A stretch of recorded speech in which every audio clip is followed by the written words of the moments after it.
This Parsha Podcast is dedicated by the Davoudnia, Wise, Shamooilian and Shoraka families in loving memory and leilui nishmat Shlomo ben Avraham, who passed away this week.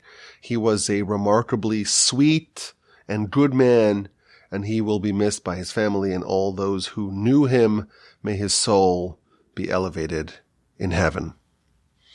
Parshas Beshalach begins where Parshas Bo left off. We finally have the Exodus. The Jewish people leave. They leave with great fanfare, with miracles, with signs, with wonders. It seems like Egypt is in the rear view mirror, but 7 days later, we have a Mexican standoff. Nay, an Egyptian standoff. The Jewish people are trapped. They're encircled. They have their backs up against the wall. Against the seawall, that is. And Egypt, with all of their chariots and armed warriors, they have surrounded and encircled the nation.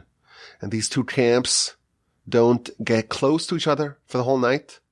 And in the morning, Moshe is praying, and the nation is instructed to go. Where to? We're surrounded. Where is there to go? Go into the water.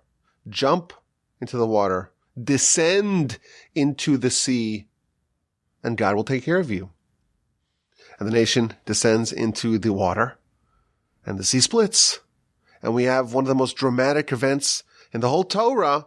The nation is walking in dry land, and the water, the sea, is like two walls on either side of them. The Egyptians make the ill-fated decision to follow them, and the waters come crashing down upon them, and then the nation emerges, and they erupt into spontaneous song, the song of the sea. So to begin our analysis and study of this episode, I want to begin with an interesting question. The nation is told to march into the water, and the seas split, and they become like two walls, one on the right and one on the left. And our sages tell us that the waters of the sea split into 12 walkable paths, one for every tribe. And the nation enters the dry land amidst the sea. And the Egyptians make the unfortunate decision to pursue them, and the waters come crashing down upon them, and they die. The righteous die like lead. The wicked Egyptians die like drowning straw. But the Jewish people are forever and indelibly moved by this story. And the Egyptians would fasten gold to their chariots, and the Jewish people made hay by the splitting of the sea. They erupt into spontaneous song, thanking the Almighty for his tremendous miracle. And then they begin to stockpile all the gold, and Moshe has to drag them away, and they travel for 3 days without water, and they're having Mara, and the waters are bitter, and God directs Moshe to throw a stick into the water, and the waters sweeten, and the Parsha continues. We read about the manna, of course, and the quail, and they're stranded again without water. Moshe strikes the rock, and it emits water, and the Parsha ends with the war against Amalek. But let's focus, at least for now, on the splitting of the sea. Our sages tell us that the waters were foreboding. They were fearsome. They were raging. They were stormy. And it was terrifying to enter. But the nation entered. But they didn't enter all as one. It wasn't this uniform plunge into the water. There was one man. His name was Nachshon Ben Aminadav. He jumped in. He jumped in to the stormy waters, and he was the first one to go in, and everyone followed. He was the first to rely on Hashem completely, that the Almighty will keep his word. The Almighty says to go in the water, you jump. And the Talmud tells us an incredible Talmud in the book of Sota, page 37a, there was a discussion. Moshe tells the Jewish people, it's time to go into the water. You look at the water, and it's a vortex. It's a gale. It's swarming. It's stormy. It's raging. It's roaring. And no one wants to jump in. And all the people are having discussions and deliberations. And they were saying, well, why don't you jump in first? And, well, why don't you jump in first? Long discussions about who should go in first. And without any discussions, and without any prompting, Nachshon Ben Aminadav, Nachshon, the son of Aminadav, he jumps in. He doesn't dip his toe in, he leaps in. And then we read how the waters didn't quite split.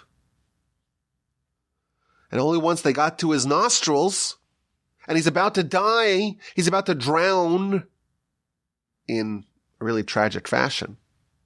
You know, if you survive hundreds of years in Egypt and you actually left and you're 7 days out, this would be a very unfortunate time to die. And he cries out, and we read his prayer. And right when he couldn't go no longer, the sea split. Now, who is this Nachshon character? Who is this Nachshon Ben Aminadav? So the truth is, he already appears earlier in the Torah. In Exodus chapter 6, we read how Aaron married Elisheva. Elisheva bas Aminadav. Elisheva, the daughter of Aminadav. And she was the sister of Nachshon. So Nachshon is Aaron's brother-in-law. And he's mentioned in the context of the marriage of Aaron to his sister Elisheva. Now Rashi tells us, very interesting, that the reason why Aaron married Elisheva, it's because of Nachshon. So the fact that he's mentioned, it's not just by random chance. Let's list her family members. The reason why Aaron married Elisheva is because he inspected her brothers. Because there's a principle that if you want to know what kind of sons you will have, look at their maternal uncles. And therefore Aaron was very concerned about what kind of sons he would have. And then he looked at his prospective bride's brother, Nachshon, and he said, I want to have sons like Nachshon. And therefore he married Elisheva. So Nachshon is very special, obviously, because Aaron specifically sought to marry his sister. Now he's going to go on to do great things. He's from the tribe of Judah. And he was appointed the prince of his tribe. And about a year after the Exodus, the tabernacle is built. And it is inaugurated. And for 12 days after the inauguration, on each successive day, the princes of the tribes of Israel brought very elaborate offerings for the inauguration celebrations. And who goes first? Which tribe goes first? First goes Nachshon Ben Aminadav, Nachshon, the son of Aminadav, the prince of the tribe of Judah. The Midrash notes that Nachshon bore some very illustrious descendants.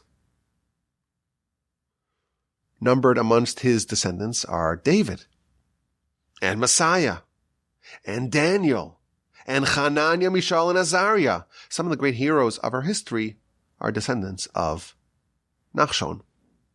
And the first thing we know about him, not just in the context of Aaron marrying his sister, the first episode that we discover about him is this. The nation is surrounded, and Moshe's praying. And God tells Moshe, why are you praying? Don't scream out to me now. Now's not the time to scream. Now is not the time to pray a very long prayer. Speak to the nation and let them travel. Where to? Into the water. And Moshe conveys the message. And everyone's debating what to do. Everyone's talking about it, discussing. Let's have a board meeting.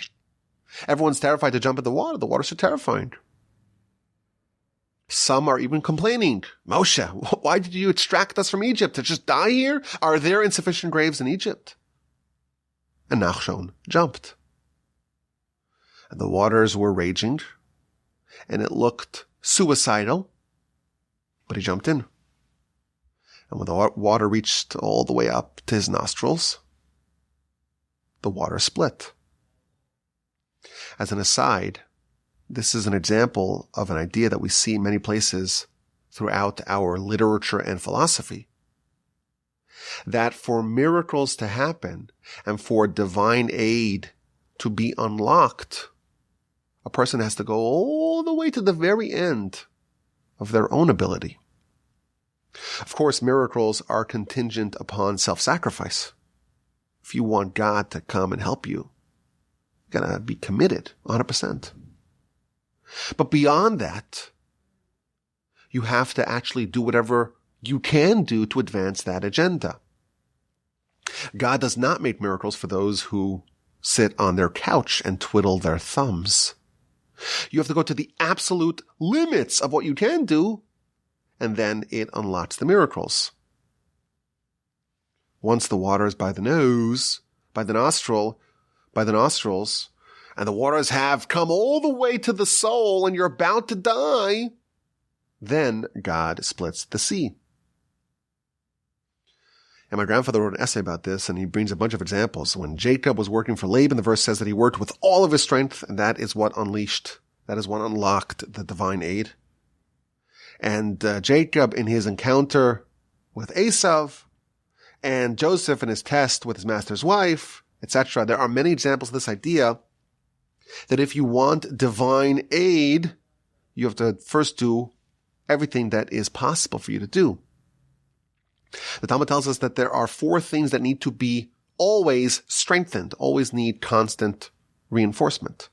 And they are Torah, Uma'asim Tovim, and good deeds, Tefillah, prayer, V'derech Eretz. These 4 things, the Talmud tells us, the book of Brachos on page 32b. These 4 things always need to be strengthened. What does that mean, says Rashi? A person has to always strengthen himself in these matters, bechol kocho, with all of his strength. And the 4th and final item in this list is derech eretz. Derech eretz is an ambiguous term that can mean a lot of different things in Jewish literature.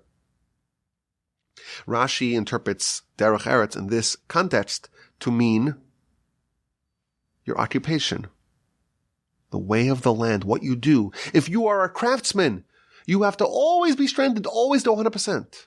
If you are a merchant, you have to go 100% in your business. If you are a warrior, 100% in your war. Whatever you want, spiritual matters, or even material matters of this world, the Talmud tells us, you need to always reinforce it. You need to always strengthen it if you want to unlock divine aid. Now, this does not mean that you have to give 100% to succeed. You could succeed even without 100%. But the type of success that is the byproduct, that is the result of the Almighty intervening and saying, I'm here and I'm going to give you some divine aid, that has a precondition. And the precondition is that you got to go b'chol kocho, with all your strength. You got to go all the way until the water reaches your nostrils, and only then will the miracle happen. My grandfather, of blessed memory, when he founded his yeshiva in 1948, it wasn't like today. Today, yeshiva, you go, and they got chicken for dinner, and there's plenty of food, and the rooms are climate controlled, and there are plenty of creature comforts to make sure that the students can study properly. In 1948, when he founded his yeshiva in Be'er Yaakov, a city in central Israel, the whole country was living in austerity. And there wasn't this infrastructure to support the yeshiva. And there was real, literal starvation in the yeshiva. And my grandfather went to the Chazon Ish, who was the leader of Torah Jewry at the time. And he said, I have to close my yeshiva. I don't have food to buy bread. I don't have money to buy bread for my students, much less to pay a staff and a faculty. And he remembers that the Chazon Ish said, pointed to his nostrils. You want a miracle. You want divine aid. You want to have the Almighty support your yeshiva. It's got to go all the way to your nostrils. Only then does the sea split. So this is an idea from Nachshon. This is epitomized by Nachshon. He jumps into the raging sea, and the waters do not split. And when he's about to drown, only then does it split. Continues the Talmud. At that time, Moshe was praying. And he was engaging, as you imagine you should do in a time of need. He was engaging in a long, heartfelt prayer to the Almighty. And when I says to him, what are you doing? My beloved ones are drowning. And you are praying in a long fashion? Go tell the nation it's time to get a move on it. So after Nachshon jumps in, everyone else follows him. And eventually the water split and the miracle is brought to the surface. Concludes the Talmud. In this merit, because of this, Judah, the tribe of Judah, merited that they are the tribe of the monarchy. Judah, they sanctified God. And for that, Yisrael, Mamshalosav, that is why they are in control. They're the kings of Israel. Nachshon is the one that earned the monarchy for the tribe of Judah. So we have a story and we have a great hero, Nachshon. Everyone's scared to go in the water.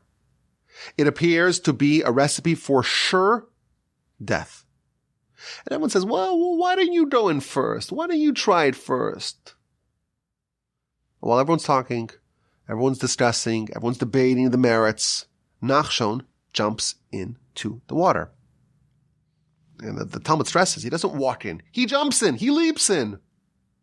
And in this merit, the monarchy, the Davidic monarchy, the Messianic monarchy, come from Judah, from the descendants of Nachshon. Now elsewhere, the Midrash probes the question as to why Judah merited to be the tribe of the kings. And it offers a variety of reasons. Why did Judah merit to be the king? So it says, well, because he admitted in the episode of Judah and Tamar, he was, in front of everyone, he was brave enough, upstanding enough to admit that he was the guilty party. So it says the Midrash, well, that's not sufficient. He admitted, and that's a great merit, but that would not be enough to earn him the eternal monarchy. Well, maybe it's because he intervened when the brothers wanted to kill Joseph, and he said, let's not kill him. Maybe that's why Judah merited the monarchy. He says, no, that's not sufficient. Well, maybe it's when he tried to save Benjamin, and he said, let me be in Benjamin's place. After Benjamin was framed by Joseph, we know the story. Joseph places the goblet in the satchel of Benjamin. And he says, okay, Benjamin's my slave now. Y'all could go home. And Judah says, I'll be in his place. Well, maybe that's the reason why. No, that's not the reason why. So what is the reason why, says the Midrash? The same as the Talmud. Because Judah and the star, the standout of the tribe of Judah, Nachshon, jumped in before anyone else. This is why monarchy comes from Judah. Now, even once Nachshon is appointed as a prince, he is lauded above all the other princes. And the commentaries note that in the beginning of the book of Numbers, when we have the inauguration of the Mishkan, of the tabernacle, and we have the delineation of the 12 princes, and we have the description of the 12 tributes that they brought on 12 successive days. There are some differences between how Nachshon is presented and how all the others are. With regards to all the others, the name of their tribe precedes their name. But by Judah, the name of the prince, i.e. Nachshon, precedes the name of the tribe. And the reason why, our sages tell us, is because he was a king. And therefore his stature exceeds that of his tribe's stature. Moreover, it doesn't call him a prince. Says the Avraham, why does he not receive that same title as a prince?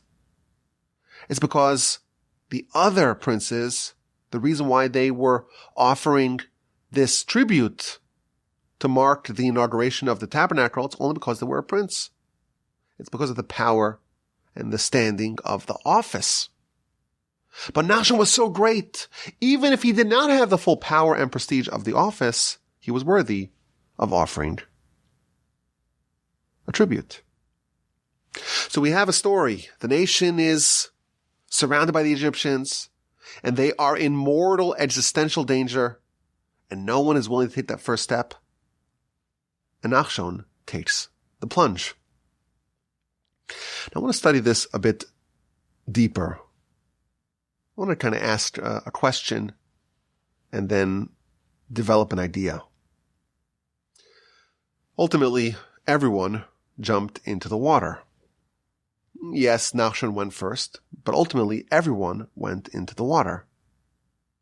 So what is so special about Nachshon's leap? He went in, but ultimately, he went in a few seconds, a few minutes before everyone else, but everyone else ultimately came around to do that. Yet we laud Nachshon, he's so great. This is the reason why Judah becomes the tribe of the monarchy. Why is this first mover advantage so noteworthy? Moreover, there must be something about this story that is associated with the monarchy. Why specifically did this deed render Nachshon and really his descendants worthy of becoming the kings? If you think about it, there are a lot of things that people do, or people did in the Torah, that no one else was brave enough to do. You imagine Moshe would be a great candidate to be the forebearer of the monarchy. How many things did Moshe do that no one else was willing to do? How many great things did Moshe do that no one else even did at all? Nachshon did something, but everyone else did the same thing as well. He just did it a little bit before them. Yet somehow that renders Nachshon as the candidate worthy of a kingdom. Moshe somehow is not worthy of that. So what exactly is Nachshon's greatness, and why does that translate to him deserving the monarchy? So of course, if you study Nachshon and his heroism, it's very easy to see his greatness. There's a bunch of different ways that we can view it. Nachshon has bitachon, reliance on God. God says to go, I go, but I'll die. No, you won't die.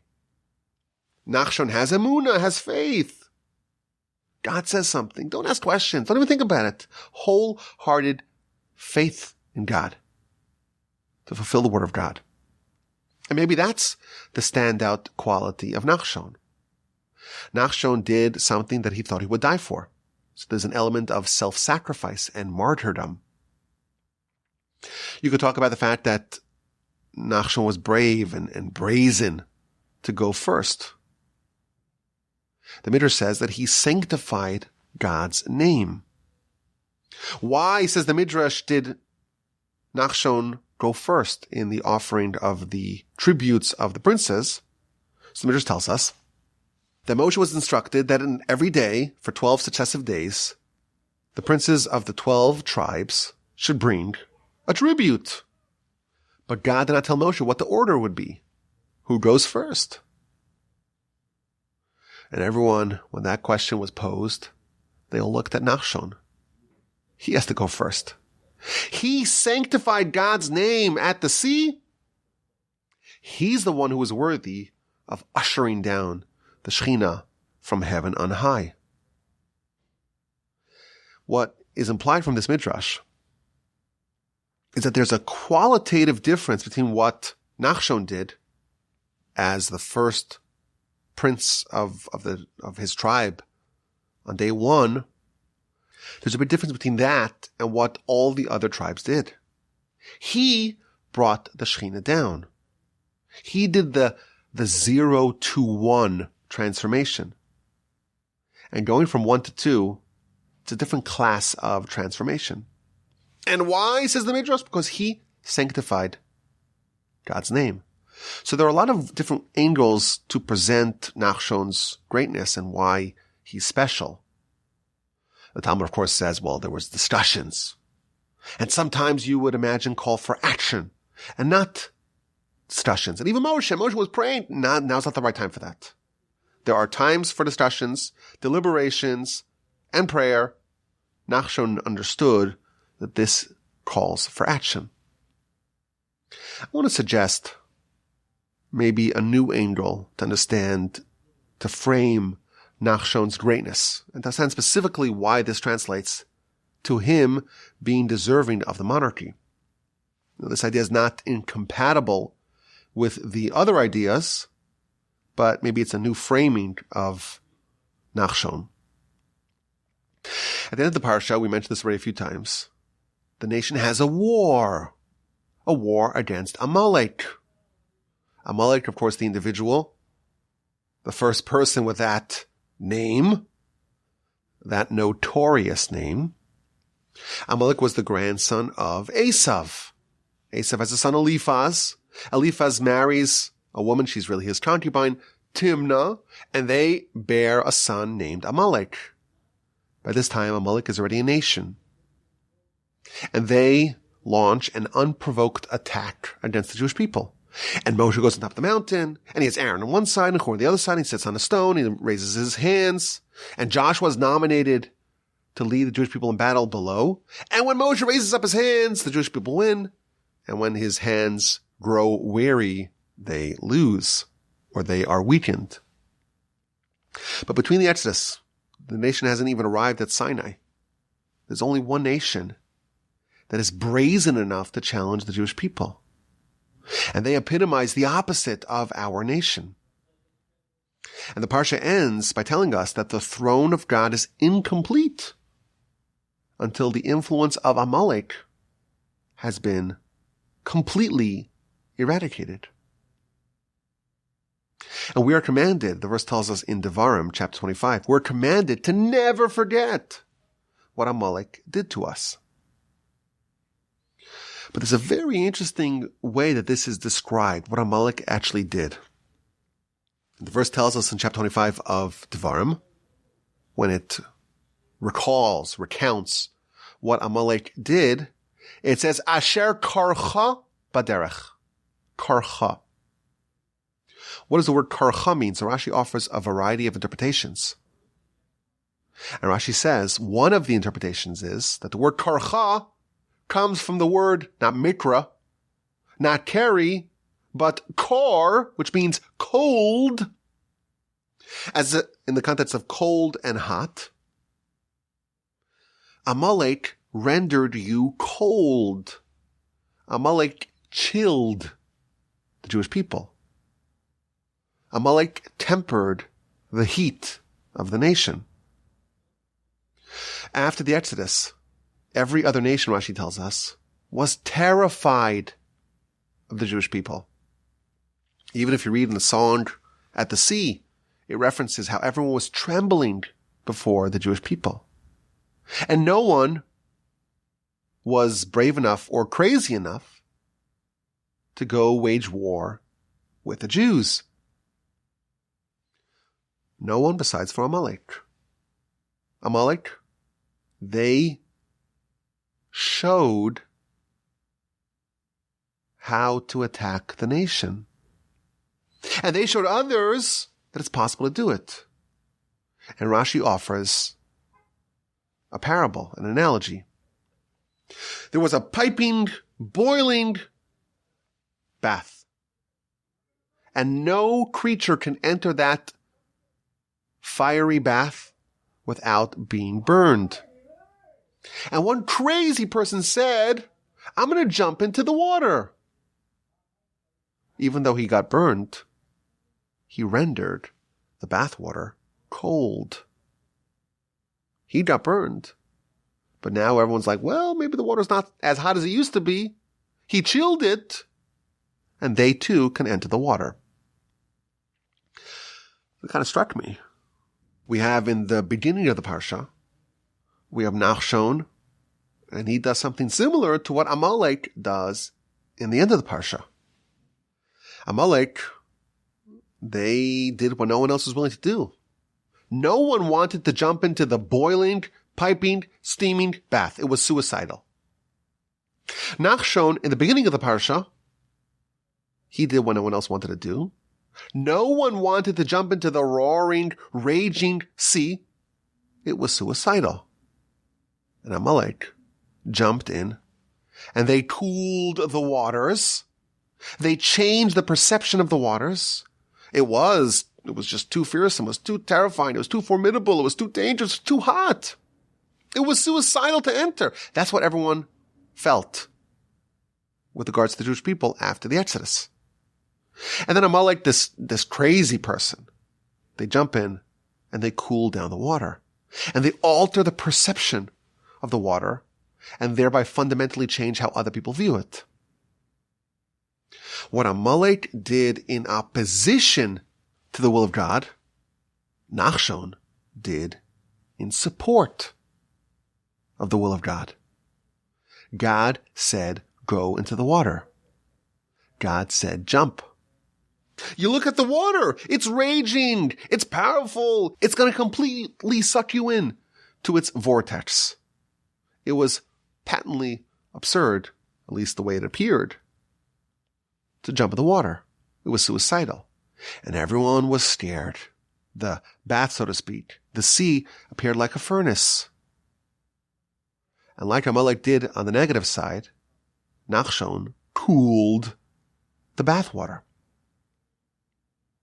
He gave others the boost that they needed to see that it can be done. He fundamentally altered the perception about that bath. He showed them you could go in and you can rely on God. The only difference between the bravery of Nachshon versus the bravery of Amalek is that Nachshon wasn't damaged. He wasn't injured. He wasn't scalded by the water.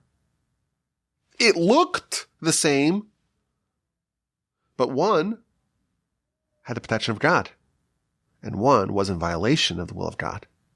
So Amalek, in fact, did get burned, but Nachshon was unscathed. But what they both had to do was the same. Just like Amalek, they cooled the water and they rendered it comfortable for others to go in. Nachshon did the same. And the fact that others went in, if you think about it, that is precisely what makes Nachshon's bravery and his faith and his gumption so laudable. Nachshon's greatness is that he demonstrated for others not something that they cannot do, but he showed them something that they are in fact capable of. Perhaps we can say that this is the definition of a king. A king is not just about personal greatness and bravery and doing things that no one else can do. It's not just doing things that people are not capable of doing. It's really the opposite. The true leader, the true king, is someone that shows others what they are in fact capable of. A king reveals to others what they were always capable of, but were terrified to do because the waters are too fearsome. The waves are too high. It's too stormy. The bath is too piping hot. Moshe, if you think about it, he's not really a king. What Moshe does, no one else can do. No one can really emulate Moshe. There's no prophet, we're told, like Moshe. Even Messiah. He's going to be a prophet, but one notch lower than Moshe. Moshe, everything that he does is just totally fanciful for us to even dream about doing it ourselves. Moshe goes up to heaven and negotiates with the angels, and he's coaxing rocks to emit water, and he's orchestrating the miraculous plagues, the splitting of the sea. Moshe is doing things that we cannot even dream of doing. And this is certainly not expected of the rank and file Jew. But what Nachshon did, that, even though we don't know it, that is something that we are capable of. It's just too terrifying. Jumping into the terrifying waters, having complete faith in God, overcoming our fears of doing something that appears to be suicidal, that is expected of the rank and file. Of course, we cannot call any Jew rank and file. We are all princes and princesses, but the ordinary Jew, well, of course, no Jew is ordinary. But the regular, extraordinary, princely Jew, they are expected to do what Nachshon did. But Nachshon showed us what we're capable of.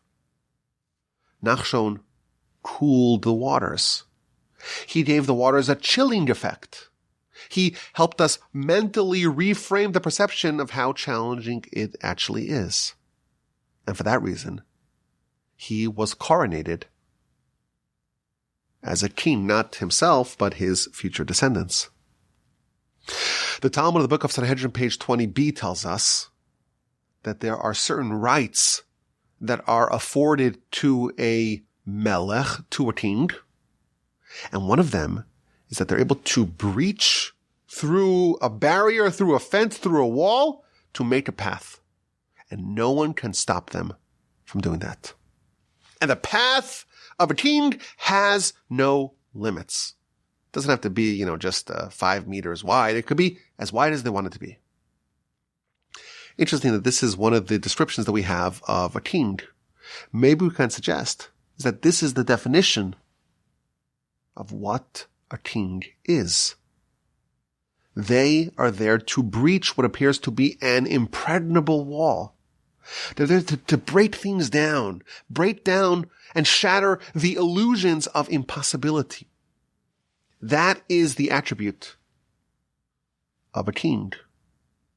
Everyone else sees a wall. Everyone else sees a raging sea. Everyone else sees a bath that's just way, way, way too hot. What does the king do? They break down the wall. They breach the barricades. They don't see any problems. They take initiative like Nachshon. And they shatter those walls of resistance and they forge ahead. And the path that they make is not limited. The path that they blaze has to be wide enough for the entire nation to follow them. The nation was faced with a brick wall. They were surrounded. They were encircled. They were totally boxed in. And Nachshon breached the wall. Nachshon broke down the barricades. He shattered the barriers. He jumped in the water. And once he broke in, the path, the breach that he left behind him was wide enough that the entire nation could follow. He fundamentally changed the perception, and everyone else realized that this is, in fact, doable.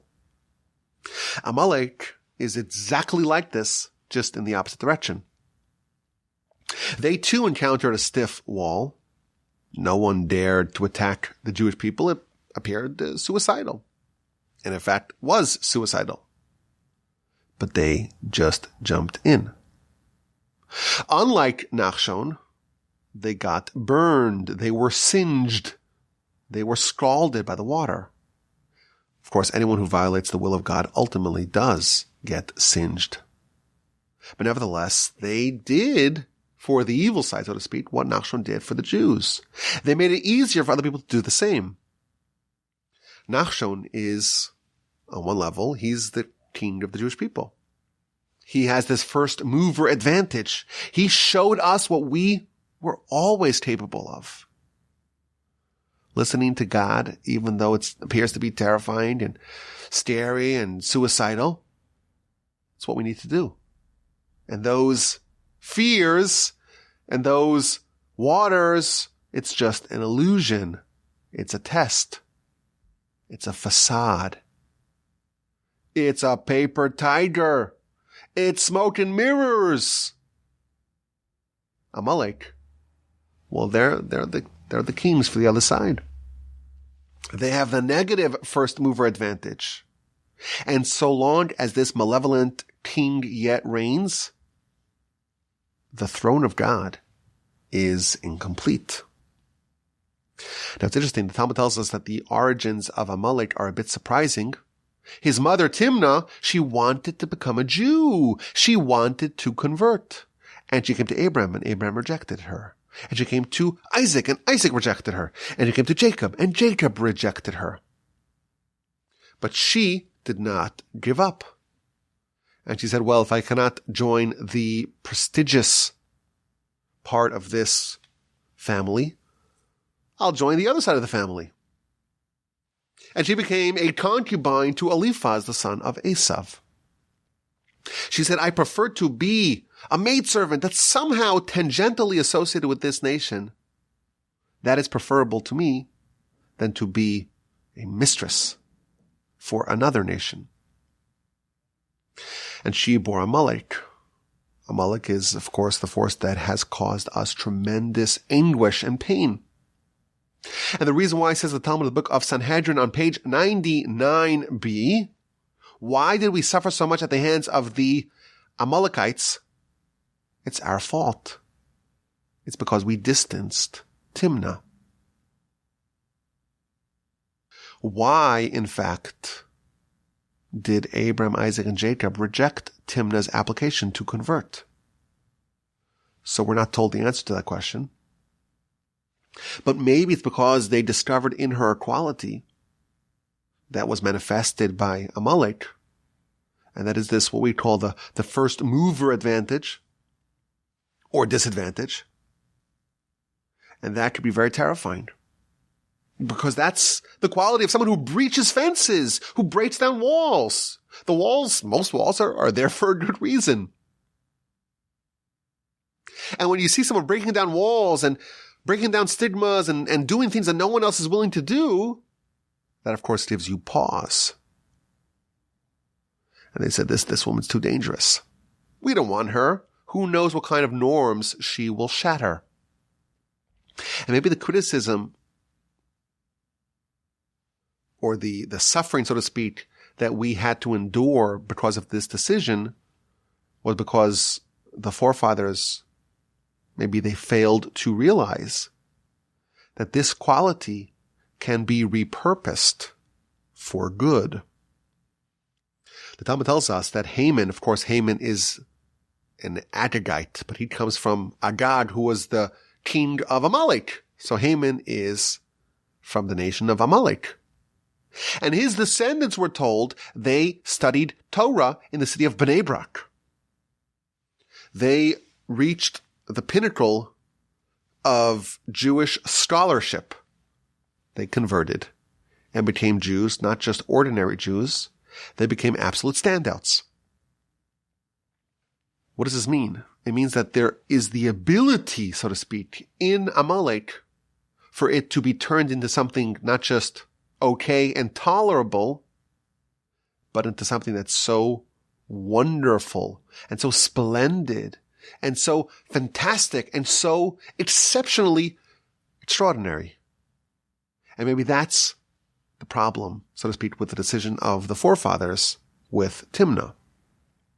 There was the potential, so to speak, for wondrous greatness in Timnah, the likes of which really we only see in Nachshon and all the other kings that come from him. And maybe ultimately some of it was actualized in the descendants of Haman and Timnah and Amalek and Eliphaz, etc. And until this is done completely, until Amalek is no longer playing for the other side, the throne of God is not complete. If we have a king, a competent and capable king on the other side, that, so to speak, diminishes a little bit from the monarchy, so to speak, and the reign and the hegemony of the Almighty. So there are a lot of lessons that we could take away from this idea. I think it's a fascinating idea just on its own, but maybe one of the lessons that we can take home with us is that there are different ways to do great things. There is the Moshe variety. Moshe was capable of doing things that no one else could replicate. No one could match. Nachshon did something that every single Jew matched. Nevertheless, Nachshon, he is the one who earned the monarchy for Judah. Why? Because he did it first. He did it when people had assumed that it was undoable. And of course, that takes faith and reliance in God and bravery. And it may seem suicidal, but doing something that everyone can do, but being confident and bold and brazen enough to do it first, to chill the bathwaters for others.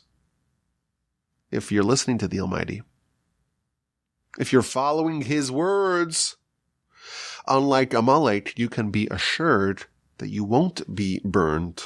The water's not actually boiling. It won't hurt. You won't be singed. You won't be scalded.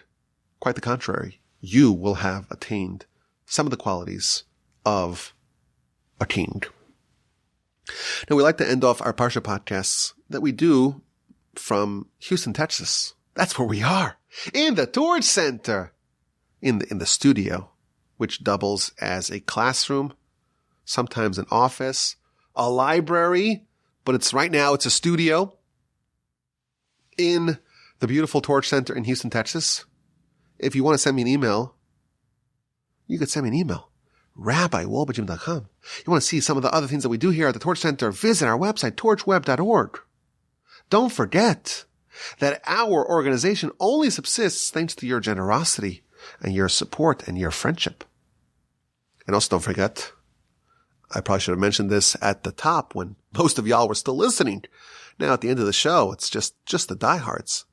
But in a couple of weeks, please God, the middle of February, we're going to have our only annual fundraiser. And please save up your money so you can help support Torch and keep the flame of Torch lit and bright.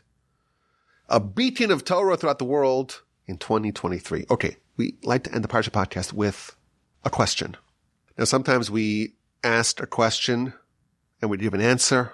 And sometimes we ask a question and we just want to enjoy the question, just to savor, just to ponder, just to cogitate upon it, to ruminate upon it, to dwell within the question. And today's question is of the latter variety. And this is going to be sourced in a very beautiful midrash. Very, very beautiful midrash. Really a delightful midrash. And it's something that I want to just enjoy. Maybe you have an answer. I could think of some answers. You could think of some answers. But the question is just beautiful. So let's enjoy it. You could send me your answers, of course, to the aforementioned email. The Torah tells us that when the nation left,